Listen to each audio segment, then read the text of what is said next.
మళ్ళీ ఒక్కొక్కడు సన్నాయి నొక్కులు నొక్కుతూ ఉన్నారు. పోలీసు వాళ్ళు మంచిగా ఉన్నంతసేపు మంచుకుంటారు. మాకు కానీ కష్టం కలిగి మమ్మల్ని కానీ తీవ్రమైనటువంటి మీ పదజాలంతో ఇబ్బంది పెట్టినంటే మాత్రం ఎక్కడెక్కడ ఏమేం కట్ చేయాలని అన్ని కట్ చేస్తాం. Be careful my dear friends. మీరు చట్టాన్ని ఉల్లంఘించడానికి ప్రయత్నం చేస్తేనే మీరు ముద్దాయిలు అయిపోయినరు. దానికి చట్టపరమైనటువంటి శిక్షలకు మీరు అర్హులవుతారు. కాబట్టి నేను ఇంకొక విషయం కూడా చెప్తా ఉన్నా.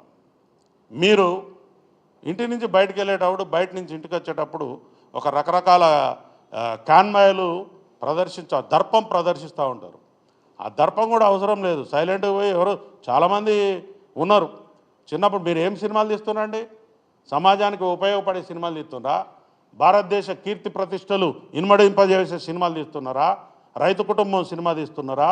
లేకపోతే ఏమన్నా నర్తనశాల సినిమా తీస్తున్నారా? లేకపోతే మన సందేశాత్మకమైన సినిమాలు తీస్తున్నారా? సాగర సంగమం లాంటివి ఏమన్నా?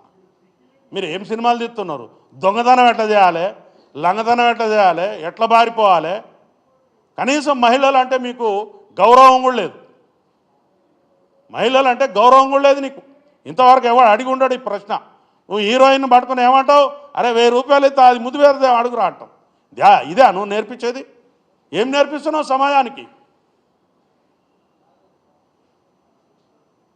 ఒకసారి సినిమా తీసేటప్పుడు మా బిడ్డలు గరీబోళ్ళు ఎందుకు తీసే నీ 3000 5000 రూపాయల టికెట్లకు కొని ఎందుకు పోవాలి? దానికి ఒక హైప్ క్రియేట్ చేస్తున్నావు. దానికి ఒక థియేటర్ లేకుండా, ఇంకొక కొత్త సినిమా లేకుండా మీరు సినిమాలను పంచుకుని టైమ్లీ నెలకొకడు సినిమా పెట్టుకోవాలా. ఆ సినిమా తప్ప ఇంకొక సినిమా ఆడద్దు. ఏముంది మీ దాదాగిరి? మీకు ఆ రైట్ ఉందా? ఒక ఉపాయం ప్రకారం నీ సినిమా తప్ప ఇంకొక సినిమా లేకుండా చేసి ప్రజలను ఆ సినిమానే ఖచ్చితంగా చూసేలా మీరు మలుపుతూ ఉన్నారు. ఒక కెనాల్ వాటర్ పోతుంటే ఏ పంట పొలంలోకి మలపాలనో రైతుకు తెలిసిన లాగా మీరు దీన్ని పండించుకుంటున్నారు. సినిమా టాకీస్లా